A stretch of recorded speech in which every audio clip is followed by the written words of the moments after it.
सुबह सुबह गांव वर्सेस शहरी बहू की जिम्मेदारी। राधा और गीता सुबह 5 बजे उठकर आंगन में झाड़ू लगा रही होती हैं, फिर रसोई में नाश्ता बनाती हैं। गीता, माँ जी को गर्म पानी देना मत भूलियो, कल से माँ जी के घुटनों में दर्द है। ठीक है दीदी, मैंने दवा रख दी है पलंग के सिरहाने। माँ जी को भी कह दिया है अभी पानी देकर आ जाती हूँ। वैसे हम तो इस घर को अपना घर मान चुके हैं, कोई काम नहीं करते तो ऐसा लगता है जिम्मेदारी ठीक से नहीं निभा रहे। हाँ गीता, मुझे भी ऐसा ही लगता है। चलो नाश्ता बन गया है, वो भी दे आते हैं। तब दोनों गांव की बहू जो कि सिर पर पल्ला रखती हैं, वो डाइनिंग टेबल पर नाश्ता लगा देती हैं और सब खाकर खिल उठते हैं। वाह बहू, रोज रोज तुम दोनों के हाथ का नाश्ता करके पूरा दिन अच्छा गुजरता है। अच्छा खाना खाते हैं ना तो दिन खुश रहता है। हमें भी यही लगता है पापा। वाह भाभी, आपके हाथ का पनीर चीला मुझे बहुत पसंद है। और इसके साथ भाभी आप जो सॉस की चटनी बनाती है ना, ये तो मेरी ऑल टाइम फेवरेट है। हाँ तो और लीजिए ना। माँ जी, पापा जी, आप दोनों नाश्ता कर लीजिए, फिर माँ जी मैं आपके घुटने की सिकाई कर दूंगी और गीता, पापा जी आपका बीपी चेक कर लेगी। क्या बात है भाभी, आपको बीपी की मशीन से बीपी चेक करना आ गया पापा का? हाँ, देवर जी ने मुझे सिखा दिया था। अरे वाह भाभी, आपके गांव से आए हुए अभी सिर्फ 6 महीने हुए हैं और आप सब कुछ सीख गई। बहुत अच्छी बात है भाभी। ये तो है, मैं अपनी दोनों बहू से बहुत खुश हूँ। भले ही गांव की हैं, लेकिन सवेरे सवेरे 5 बजे उठकर घर की धुलाई, खाना बनाना, पूजा पाठ सब कर लेती हैं। बस ऐसे ही मेरी तीनों बहू भी आ जाएं, फिर मैं गंगा नहा लूंगी। वो माँ, हमने अपने लिए शहर की लड़की पसंद की है और हम उससे ही शादी करेंगे। क्या? ये हम का मतलब क्या है? तुम तीनों ने शहर की लड़की ढूंढी है? हे भगवान, ये तो देख लो कि उसमें बहू वाले गुण हैं या नहीं। माँ, हम दोनों भाई जुबान दे चुके हैं। वो दोनों बहनें हैं और अच्छे परिवार की हैं, अमीर हैं, और हमारे अमीर घर में वो काम नहीं भी करेंगी तो क्या हो जाएगा? नौकर तो है ही। बस माँ, आप शादी कर दो। और रही गुड़ वाली बात माँ, तो दोनों भाभी इतनी अच्छी हैं, वो दोनों उन दोनों को सब कुछ सिखा देंगी। हाँ माँ जी, अब देवर जी ने अपने लिए चुन लिया है तो शादी करवा ही दीजिए, वरना कहीं और शादी करके तो ये भी खुश नहीं रहेंगे ना वो लड़कियाँ। और मैं और गीता है ना, उन्हें घर की सारी जिम्मेदारी सिखा देंगे। देखो बहू, मुझे तुम दोनों पर पूरा भरोसा है। मुझे तो बहू हमेशा से ऐसे ही चाहिए थी, जो घर की जिम्मेदारी संभाले, और तुम दोनों जिम्मेदारी संभालने में बहुत अच्छी हो। बस तुम्हारी देवरानी भी ऐसी हो और मुझे कुछ नहीं चाहिए। ऐसा ही होगा माँ जी। फिलहाल तो पनीर चीला ले लीजिए, वरना खत्म हो जाएगा। अच्छा दे दे, और अपने पापा जी को भी। इस तरह सब हंसते हंसते नाश्ता कर लेते हैं और पांचों बेटे काम पर चले जाते हैं। गीता और राधा गांव की होकर भी अमीर ससुराल को बहुत सहेज कर रखती है और नौकर होने के बाद भी घर का सारा काम ज्यादातर खुद करती है, इसलिए सरला खुद ही नौकर को निकाल देती है। दोनों बहू बहुत जिम्मेदार थी। वक्त पर सास ससुर को दवाई देना, उनका बीपी चेक करना, रोज सास ससुर के पैरों की मालिश करना, ये उनकी जिम्मेदारी थी। रात को मालिश करते हुए दोनों बहू, अरे बस बहू, और मालिश मत करो भाई। भले ही तुम हमारी बहू हो, लेकिन बेटी जैसा मन है और बेटी से पैर छुआना अच्छा नहीं लगता। मैं खुश हूँ पापा जी, आपने हमें बेटी का दर्जा दिया, लेकिन इस बात को आप नहीं झुटला सकते कि हमारे मालिश करने से आपका पाँव का दर्द छूमंतर हो जाता है और आराम मिलता है। ये दोनों नहीं सुधरने वाली, कितनी सेवा करती हैं हमारी। अच्छा बहू, अब बहुत देर हो गई है, तुम दोनों भी सो जाओ। ठीक है, आप दोनों के पैर में आराम तो है ना? हाँ बेटा, आराम है, तुम लोग भी सो जाओ। जी माँ जी, पापा जी। तब जाकर दोनों बहू भी सो जाती हैं। दिन गुजरते हैं और फिर सरला और ब्रजेश अपने दोनों बेटों की शादी उनकी प्रेमिका सिमरन और तान्या से करवा देते हैं। शहर की बहू होने के कारण पहले ही दिन वो ससुराल में लेट उठती है। तब सरला दोनों को 8 बजे उठा देती है और दोनों तैयार होने के बाद भी रसोई में उबासी लेती है। क्या बात है माँ जी, चैन से आपने सोने क्यों नहीं दिया? पता है ना शादी की कितनी थकावट है। कहीं मेरे आंखों के नीचे डार्क सर्कल हो गए तो? हाँ माँ जी, अभी तो हमें 3-4 घंटे और सोना था। बहू, तुम दोनों को शादी की थकान है, इसीलिए 5 बजे नहीं उठाया, 8 बजे उठाया है। लेकिन इस वक्त सब नाश्ता करके अपने काम पर चले जाते हैं, तो तुम्हें मेरी दोनों बहू की तरह जल्दी उठना होगा और खाना बनाना होगा। खैर, पहली रसोई में दोनों अलग अलग तरीके का मीठा बना दो। What? मीठा?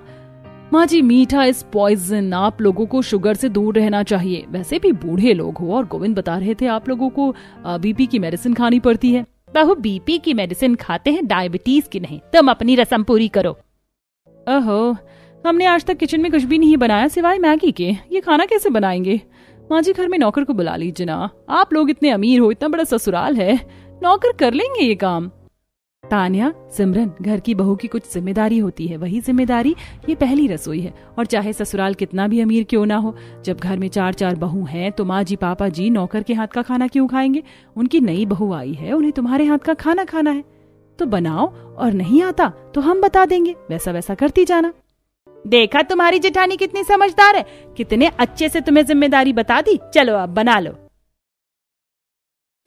ओके माँ जी, क्या जिम्मेदारी लगा रखा है। तब राधा और गीता दोनों शहरी बहू को मीठा बनाने की रेसिपी बताती हैं। वैसा वैसा वो बनाती जाती हैं और आखिरकार एक हलवा और खीर तैयार करती हैं, जिसे खाकर घर वाले खुश हो जाते हैं और दोनों को शगुन दे देते हैं। ओहो, इतना कंजूस कैसे हो सकते हो?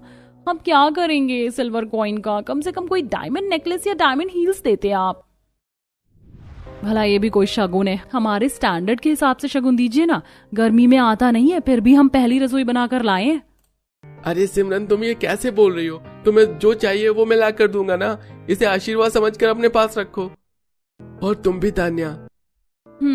Okay fine. दोनों बहू शगुन को एक्सेप्ट कर लेती हैं। कुछ देर बाद दोनों बहू एसी में कमरे के सामने बैठकर नेल पेंट लगा रही थी, एक फोन चला रही थी। बहू पौधे सो गए हैं, उनमें पानी डाल दो। तुम गार्डन एरिया में डाल दो। तान्या बहू तुम छत के पौधों में पानी डाल दो। माँ जी, अब ये नौकर माली वाले काम अब हम करेंगे क्या? माँ जी, हम अमीर घर से आए हैं, गांव के गरीब घर से नहीं, जो आपकी बड़ी बहू की तरह घर का सारा काम करेंगे। बहू, मैं तुम्हें कोई नौकर वाला काम नहीं दे रही हूँ, ये तो बहू की जिम्मेदारी होती है। जिम्मेदारी जिम्मेदारी जिम्मेदारी माय फुट। माँ जी, हम घर का कोई काम नहीं करेंगे। ये हमने अपने पतियों को शादी से पहले ही बोल दिया था। हमें भी ये बात उन्होंने आपको पहले ही कह दी होगी। मैं तो सोच रही थी पढ़ी लिखी शहर की होगी तो संस्कार तो होंगे ही, लेकिन इनमें वो भी नहीं है और ससुराल की कोई जिम्मेदारी नहीं उठाना चाहती। इसीलिए मैं प्रेम विवाह के खिलाफ थी, पर बच्चों के आगे मानना पड़ा। अब जाइए माँ जी, अकेला छोड़ दीजिए। तब सरला वहां से चली जाती है। तभी तान्या शीशे में खुद को देखकर कहती है, अरे सिमरन, जरा देख, लगता है हम लोग मोटे हो रहे हैं। हमें फिर से अपना जिम ज्वाइन करना पड़ेगा। हाँ, और कल सुबह से हम 5 बजे उठाएंगे, जिनके लिए फिलहाल छत पर चलकर जुम्बा क्लास करते हैं। ओके। दोनों अपने मिनी स्पोर्ट्स ड्रेस पहनकर छत पर गाना लगाकर जुम्बा करती हैं। 1 2 चा चा चा, 3 4 चा चा चा, 5 4 चा चा चा। देखो देखो, वो आ गया। पिया तू अब तो आजा, शोला सामन दह के आके बुझा जा, तन की ज्वाला ठंडी हो जाए, ऐसे गले लगा जा। तभी दोनों बहू को छत से लड़के ताड़ते हैं। वहीं बगल वाली पड़ोसन शोभा भी दोनों बहू को देख लेती है। ओ मोनिका, ओ माय डार्लिंग, वैसे आप दोनों बहुत ज्यादा हॉट हैं। ये किसके घर में आ गई हैं आप? Thank you boy, your muscles is also amazing. ची ची, क्या दिन देखने को आ गए इस बहू को। आए हुए अभी 3-4 दिन नहीं हुए और कैसी हरकत कर रही है छत पर। आसपास के लौंडे तो हैं ही बेकार। खैर छोड़ो, मुझे क्या।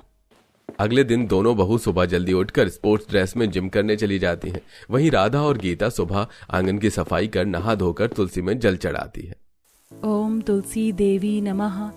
लो, सूर्योदय भी हो गया। गीता उन दोनों को बुला कर लिया। रोज जल्दी उठेंगी तभी तो घर की जिम्मेदारी उठाएंगी, चीजों को समझेंगी। अरे दीदी, आपको नहीं पता क्या? वो दोनों तो 5 बजे की उठकर जिम करने गई हैं और मैं तो उनके कपड़े भी बहुत बेकार से देखे हैं, टाइट टाइट। मैंने रोकने की कोशिश करी पर जब तक वो चली गई थी। अच्छा, कल तक तो घोड़े बेचकर सो रही थी, अब उठने भी लग गई। तभी ससुर अखबार पढ़ता है और दोनों बहू भी बाहर से घर आ जाती है। आज तो बहुत अच्छा वर्कआउट हो गया। ऐसे ही हम रोज वर्कआउट करेंगे तो एकदम स्लिम ट्रिम रहेंगे। तान्या, सिमरन, तुमने कैसे कपड़े पहन रखे हैं और ऐसे कपड़े पहनकर तुम बाहर क्यों गई थी? हमें तो तुम्हें देखने में भी शर्म आ रही है। अच्छा, तो अपनी आंखें हटा लो, हमें क्यों देख रही हो जेठानी जी? तान्या, सिमरन, सामने पापा जी हैं।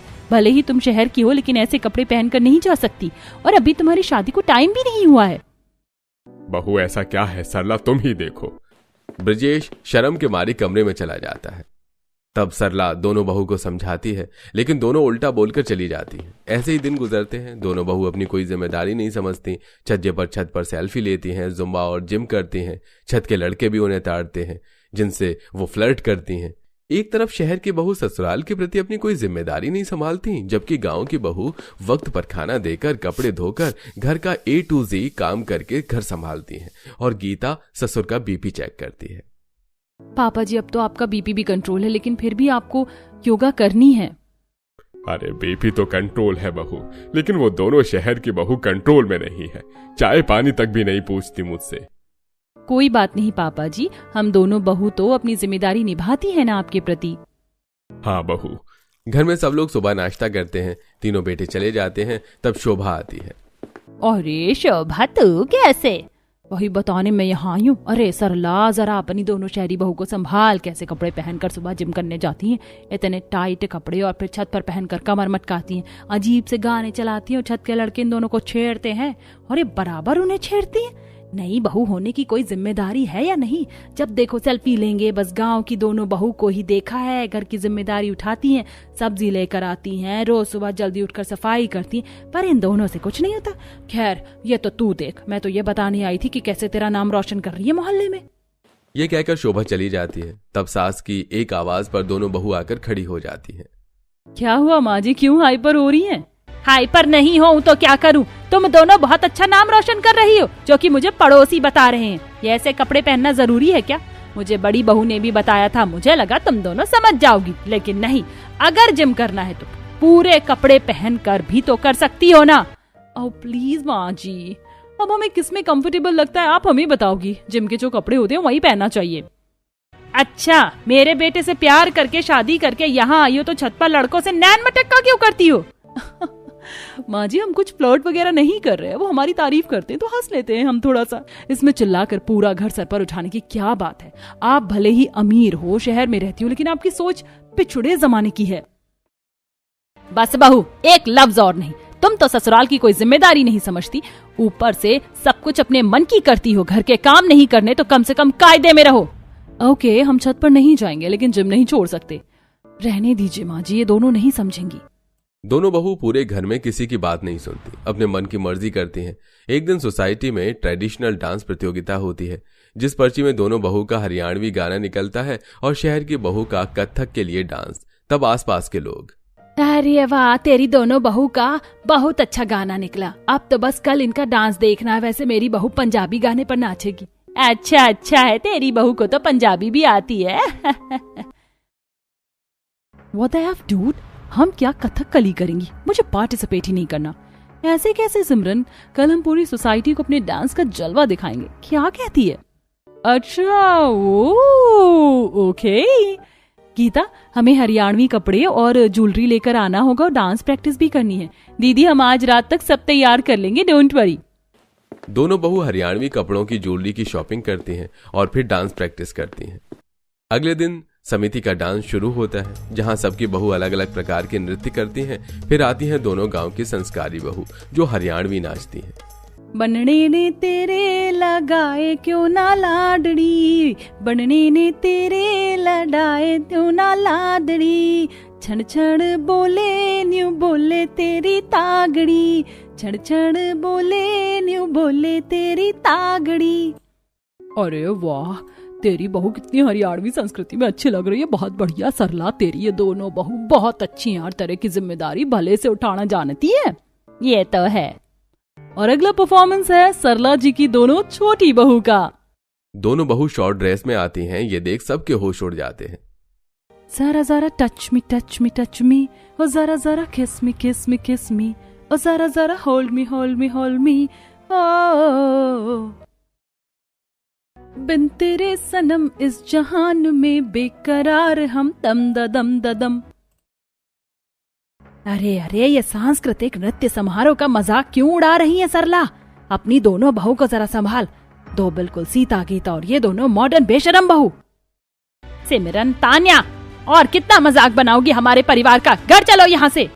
समारोह के सभी लोग सरला का मजाक उड़ाते हैं तो कुछ बातें करते हैं। शर्मिंदगी से सब घर आ जाते हैं और सास दोनों को सुनाती है। सिमरन, तान्या, अगर तुम दोनों को ऐसा ही करना था तो पहले ही बता देती। पार्टिसिपेट क्यों किया? माँ जी, हमारा दिल जो करेगा हम वो करेंगे। बस सिमरन तानिया, तुमने अपनी जिद की आड़ में बहुत कुछ बर्बाद किया है। कम से कम रही सही इज्जत तो छोड़ दो। घर की जिम्मेदारी निभती नहीं है, बस हरकतें करवा लो। बस जिम्मेदारी के ऊपर लेक्चर देना बंद करो। जब से शादी करके इस घर में आए हैं जिम्मेदारी जिम्मेदारी यही सुन रहे हैं। नहीं उठानी हमें कोई जिम्मेदारी, हमने अपने घर में नहीं करी, यहाँ क्यों करे? चल तानिया यहाँ से। दोनों बहू चली जाती हैं। सास की आंखों में आंसू होते हैं। राधा और गीता उसे संभालती हैं। माँ जी, उन दोनों की वजह से आप परेशान मत होइए। परेशान नहीं हूँ तो बहू क्या करूँ? देख रही हो ना उन दोनों की हरकत। तुम दोनों घर की एक जिम्मेदारी नहीं संभालती। बाहर वाले लोग मुझे कुछ भी कह देते हैं सिर्फ इन दोनों की वजह से। अब तो मैं चाहती हूँ मेरी 5वीं बहू जिम्मेदार ही आए। शाला, तुम परेशान मत हो। मैंने अनिकेत के लिए बहुत समझदार लड़की देखी है। वो मेरे दोस्त की बेटी है, श्रद्धा। अरे ये तो संजय भाई साहब की बेटी है, शहर की। अगर वो भी इन दोनों की तरह निकली तो? नहीं, वो ऐसी नहीं है, विश्वास करो। समय गुजरता है। चारों बहू एक साथ गर्भवती हो जाती हैं। वहीं अनिकेत की शादी समझदार शहर की लड़की श्रद्धा से हो जाती है, जो कि राधा गीता की ही छवि थी। आते ही ससुराल की जिम्मेदारी संभाल लेती है। वक्त पर उठकर पूजा करती है, जेठानी के साथ खाना बनाती है। ये सब करता देख सिमरन कहती है, श्रद्धा, तुम्हें नहीं लगता तुम शहर की होकर भी इन दोनों गाँव की जेठानी के साथ घर का काम करवा कर नौकर बन रही हो? ये सब छोड़ दो, हमारी तरह अपने मन की मालिक बनो। दीदी, मन के मालिक बनने में वो सुकून नहीं है जो बड़ों का काम करके घर की जिम्मेदारी उठाकर बाकी चीजों में है। माँ जी पापा जी हंसकर मेरे हाथ की चाय पीते हैं, मुझे आशीर्वाद देते हैं तो बहुत अच्छा लगता है। पर आप दोनों क्या करती हो? ऐसे गर्भवती के टाइम में भी आप लोग जिम जाती हो, ये ठीक नहीं है। एक्सक्यूज मी श्रद्धा, हमने अपने ट्रेनर को बोल दिया है हमारी प्रेगनेंसी के हिसाब से एक्सरसाइज करवाएं। दीदी, आप घर के काम कर लोगे ना, उतना ही बहुत है आप लोगों के लिए, और इस टाइम छोड़ दीजिए जिम। हाँ बहू, जिम मत जाओ, जो एक्सरसाइज करनी है घर पर कर लो ताकि बच्चों की भी सेहत सही रहे। नो वे, ये हमारा बच्चा है, हम अपना ख्याल खुद रख लेंगे। आप लोग हमारे मैटर से दूर रहो। तान्या, ये बच्चे जितना तुम्हारा है उतने मेरे भी हैं और इस घर के भी, इसलिए मेरे लिए तुम जिम नहीं जाओगी। Okay fine. इतने में 5 महीने की गर्भवती राधा और गीता सब्जी और फल का थैला लिए आती हैं। तब श्रद्धा उन दोनों के हाथ से थैला उठा लेती है और फिर उन्हें बिठाकर पानी देती है। दीदी, आप दोनों को मैंने कितना समझाया है, इस गर्भवती के समय में काम नहीं करते। वैसे भी आप घर पर 5वें महीने में भी काम करती हैं। बाहर सब्जी लेने आप दोनों में से कोई नहीं जाएगा, वरना मैं भाई साहब से कह दूंगी। अच्छा ठीक है बाबा, नहीं जाएंगे। लाओ, हमेशा के लिए फ्रूट काट देती हूँ और माँ जी पापा जी को भी दे दो, फिर उन्हें दवाई देनी है। तभी मुस्कुराकर ब्रजेश आता है। अरे बहू, यह तुम दोनों से ज्यादा तेज है। इसने मुझे दवाई भी दे दी और पैरों की मालिश भी कर दी, खाना भी खिला दिया। सच में श्रद्धा बेटी बहुत अच्छी है, घर की जिम्मेदारी उठाना बखूबी जानती है। सुन लिया ना दीदी, आपने मेरी तारीफ, और ये फ्रूट मैं कट करूंगी, आप नहीं। ओह गॉड, फिर जिम्मेदारी का एक और एपिसोड। चल हम दोनों कमरे में चलते हैं। दोनों बहू एक ही कमरे में चली जाती हैं। फिर श्रद्धा फल काट कर घर में दोनों गर्भवती बहू को देती है। फिर शहर वाली बहू के कमरे में जाती है। तब दोनों पपीता खाने ही वाली थी कि श्रद्धा छीन लेती है। दीदी, आप ये क्या कर रही थी? आपको पता नहीं है क्या, पपीता नहीं खाते प्रेगनेंसी के टाइम में? तुम होती कौन है हमें रोकने वाली? तुम्हें पता है तुम प्रेग्नेंट नहीं होना। पर दीदी, माँ जी ने तो मुझे चीज समझा रखी है ना, जब वो दोनों जेठानी जी ये फल नहीं खाती तो आपको भी नहीं खाना चाहिए। आप चारों का खाना पीना एक ही है। यकीन नहीं होता तो गूगल पर सर्च कर लो। तब सिमरन ऑनलाइन चेक करती है। ओह राइट, तानिया ये सही बोल रही है। अच्छा वो हमने पपीता नहीं खाया, वरना हमारे बच्चे को प्रॉब्लम हो जाती। ये लो, अब आप ये खा लो। तब दोनों बहू श्रद्धा का दिया फ्रूट चाट खाती हैं। कुछ देर बाद दोनों बहू छत पर एक्सरसाइज कर रही होती हैं। तभी राधा श्रद्धा छत पर गद्दा सुखा रहे होते हैं कि उसके गिरने से पहले गद्दा डाल देते हैं और दोनों बच जाती हैं। हमारा बेबी। तानिया, सिमरन, तुम दोनों ठीक तो हो ना? शुक्रिया दीदी, श्रद्धा आप दोनों ने सही टाइम पर गद्दा रखकर हमें बचा लिया, वरना हमारे बच्चे को कुछ भी हो सकता था। Thank you so much. देखा, इसीलिए तुम दोनों को समझा रही थी कि ऐसे महीने में अब तुम्हें छत पर जुम्बा क्लास करने की कोई जरूरत नहीं है, बैठकर योगा करो। पर नहीं, बच गई ना। घर की जिम्मेदारी नहीं समझते, कोई बात नहीं, कम से कम बच्चे के होने की जिम्मेदारी तो समझो। आप बिल्कुल ठीक कहती हैं दीदी, हमने ससुराल की कभी भी किसी जिम्मेदारी को नहीं संभाला, लेकिन अब बच्चे की जिम्मेदारी को जरूर संभालेंगे। और आप दोनों तो बहुत अच्छी हैं कि गर्भवती के समय भी थोड़ा बहुत घर का काम संभालती हो। श्रद्धा, तुम शहर की होकर भी बहुत अच्छी हो। दीदी, अब हम भी आप दोनों जैसा बनना चाहते हैं और ससुराल की जिम्मेदारी उठाना चाहते हैं। उठा लेना, लेकिन गर्भवती में नहीं। हाँ, बस हल्का फुल्का काम कर लेना। चलो, देर से ही सही, मेरे शहर की बहुओं को भी अकल आ गई। माँ जी प्लीज हमें काम दीजिए और जेठानी जी हमें थोड़ी थोड़ी काम सिखा दीजिए। ठीक है, कल सुबह जल्दी उठकर जो बोलूंगी वो करना। तब अगली सुबह दोनों शहर की बहू तीनों बहू के साथ उठकर नहा धोकर तुलसी में जल चढ़ाती हैं और नाश्ता बनवाने में मदद करती हैं। अरे क्या बात है, ये आज रसोई मेरे घर की औरतों से भरी हुई कैसे है? अजी, आपकी दोनों बहू सुधर गई हैं, घर की जिम्मेदारी उठा रही हैं। पापा जी आज मेरे हाथ का पनीर सैंडविच खाएंगे। और पापा जी मैं अदरक वाली चाय बनाई हूँ श्रद्धा की मदद से। अरे पापा जी, जेठानी जी की मदद से भी। हाँ, मैं जरूर खाऊंगा, पर तुम चारों अपना ख्याल रखना। श्रद्धा बहू, देखना ये चारों ज्यादा जिम्मेदारी ना उठाएं ऐसे टाइम पर। अरे पापा जी मैं हूं ना, सबका ख्याल रखूंगी। चलो आप चारों जो रसोई से बाहर जितना काम करना था कर लिया, चलो, वरना ये चमचा है। हाँ, जाते हैं। तब सब लोग हंसते हैं, श्रद्धा अकेली रसोई में काम करते हैं और चारों बहू आराम से बैठ जाती हैं। ससुर शहर वाली बहू के हाथ का नाश्ता खाकर खुश हो जाते हैं। कुछ ही समय बाद चारों बहू घर के पोते पोतियों को जन्म देती हैं। फिर 2 महीने बाद 5वीं बहू भी गर्भवती हो जाती है, जहां चारों अब उसकी सेवा करती हैं। दोस्तों, इनके परिवार की तरह आप भी यूं ही हंसते रहिए और घर की जिम्मेदारी उठाकर बड़ों का प्यार पाइए। Subscribe for more videos.